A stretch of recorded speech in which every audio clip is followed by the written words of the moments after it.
मेरे प्यारे मित्रों, दोस्तों और साथियों, सादर नमस्कार। मैं हूं आपका इष्ट मित्र दोस्त मिस्टर शांति लाल डंसेना, बड़े डूमरपल्ली, रावटसन, खरसिया, जिला रायगढ़, छत्तीसगढ़, भारत से हूँ। मित्रों, आप लोग हमारे इस यूट्यूब चैनल वीडियो को और फेसबुक वीडियो को देखते हैं तो आपको मैं हृदय से आभार व्यक्त करते हुए मैं आपको धन्यवाद देता हूँ और आपको मैं सलाम करता हूँ। मित्रों, पहली बार अगर हमारे इस YouTube चैनल वीडियो को देख रहे हैं तो इसको सब्सक्राइब जरूर कर दें। बेल आइकन का जो घंटी है उसको भी क्लिक कर दें और ऑल ऑप्शन का चयन करना होगा। फेसबुक वीडियो को देखते हैं या YouTube चैनल वीडियो को देखते हैं तो शुरू से अंत तक जरूर देखें, सुने समझें, अनुभव करें। मन कहे उचित लगे, अच्छा लगे तभी आप हमें एक लाइक जरूर दें और इष्ट मित्रों के पास शेयर भी करें। परम पूज्य गुरुदेव का विचार जन जन तक पहुंच सके। अगर कोई विशेष संशोधन की आवश्यकता है तो आप हमें कमेंट बॉक्स पर सूचित करें और आगे के लिए, भविष्य के लिए मार्ग प्रशस्त करें। आपका मार्गदर्शन ही हमारे जीवन की श्रेष्ठता है। मित्रों, ईश्वर का जो अस्तित्व है वो कभी असफल नहीं होता है, असिद्ध नहीं होती है, क्योंकि ईश्वर सत्य है और सत्य का अनुसरण करना व्यक्ति का परम धर्म और कर्तव्य है। अगर हम सत्यता को समझें, ईश्वर को समझें और अपने जीवन में सही दिशा का निर्धारण करें तो भी सफलता मिलती है और निष्क्रियता जो है समाप्त हो जाती है। मित्रों, ईश्वर दिखाई नहीं देता है, उसको अनुभव किया जाता है, परखा जाता है। ईश्वर का अंश जो जीव है, आत्मा है, वो अपने अंदर विद्यमान है। अगर हम अनुभव करके देखें, संशोधन करें, परिमार्जन करें, अपने अस्तित्व को समझें और जितना हो सके जीवन को सही दिशा में निर्देशित करने का प्रयास करें तो फिर ईश्वर जो है प्रत्यक्ष अनुभव होता है। ईश्वर सही कार्य के लिए हमें दिशा देता है और श्रेष्ठ मार्ग पर चलने के लिए प्रेरणा भी देता है। जो सोया हुआ देवत्व शक्ति है उसको भी जागृत करता है। प्रसुप्त अवस्था में जो व्यक्ति रहते हैं उसको अंधकार से बाहर प्रकाश की ओर निकालते हैं और ईश्वर जो है प्रकाश है, सत्य है। अगर हम इसका अनुसंधान करें तो अनुभव होगा। ईश्वर हर जगह विद्यमान है, ये हमारी एक अवधारणा है। जब अपने अंतःकरण के दृष्टिकोण को खोलते हैं, दिव्य चक्षु का अन्वेषण करते हैं तो अनुभव होता है कि व्यक्ति इस पृथ्वी पर जन्म लिया है, महान उद्देश्य लेकर के पैदा हुआ है। महान कार्य उनके सिर पर टिका हुआ है। अगर महान उद्देश्य को संपूर्ण रीति से नियमन किया जाए, संशोधन किया जाए, ईमानदारी पूर्वक किया जाए तो फिर ईश्वर का अनुभव होना अत्यंत आवश्यक हो जाता है। ईश्वर हमें हर रोज बुराई कार्यों से हटाने का और सही कार्य करने की प्रबलता के साथ में प्रेरणा देते हैं और जीवन को सिद्ध बनाने का प्रयास करते हैं। किंतु ईश्वर का राजकुमार मनुष्य काम, क्रोध, मोह, लोभ, अहंकार में आकर के इस चक्र में फंस जाता है और अपने अस्तित्व को भी भूल जाता है, जिसके कारण से ईश्वर का भी साक्षात्कार नहीं होता है और ना सत्य की अनुभूति होती है। ईश्वर प्रकाश है, सत्य है। इसको जानना, समझना अपने गुण, कर्म, स्वभाव के ऊपर निर्भर करता है।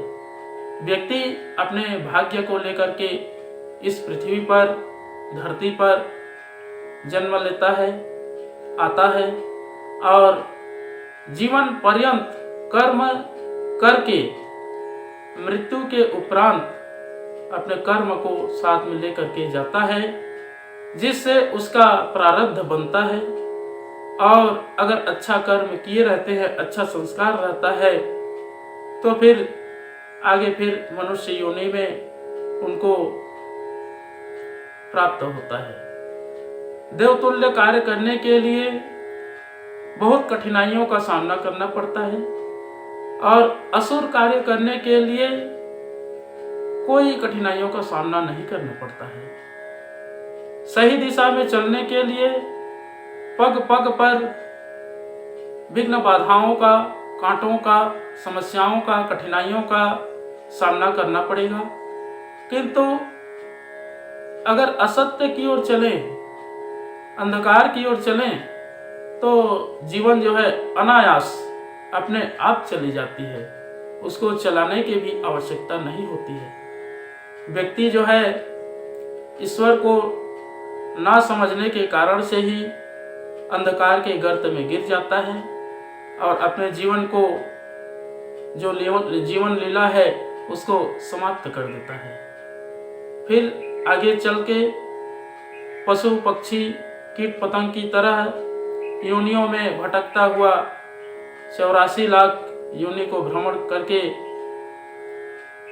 जैसा कर्म रहता है उसके अनुरूप जीवन धारण करते हुए जीवन को समाप्त करता चला जाता है। तो मित्रों, अगर हमें ईश्वर के अस्तित्व को जानना है, पहचानना है, समझना है और जीवन में उसकी अद्भुत क्षमता को विकसित करना है, तो फिर अपने आप का, खुद का अनुसंधान करना पड़ेगा, अपनी आत्मा को जगाना पड़ेगा। जो सोया हुआ देवत्व शक्ति है उसको स्पंदित करना पड़ेगा, तब कहीं जा कर के मनुष्य मनुष्यता को प्राप्त करता है। मनुष्य जो है देवता बन जाता है, मनुष्य जो है महामानव बन जाता है। अगर महामानव बनने की इच्छा है मित्रों, तो जितने भी त्याज्य क्रियाकलाप है उसको परित्याग कर दें और जो सच्चाई है, सत्य है, ईश्वर है, उसको जीवन में धारण करें और जीवन के बहुमूल्य समय का सदुपयोग करते हुए आगे बढ़ें। तभी मनुष्य जीवन की सार्थकता है और सफलता है। ईश्वर ने मनुष्य जीवन को उपहार के रूप में दिया है। अगर हम इसका सदुपयोग करते हैं तो फिर श्रेष्ठ जीवन जीने का पूरा अधिकार प्राप्त होता है। और जब व्यक्ति श्रेष्ठ जीवन जीता है तो उसका कर्म भी अच्छा हो जाता है। भगवान ने कहा है, कर्मण्येवाधिकारस्ते, केवल कर्म करने का अधिकार है। स्वभाव परिवर्तन या ईश्वर के दिए हुए स्थान परिवर्तन करने का अधिकार नहीं है।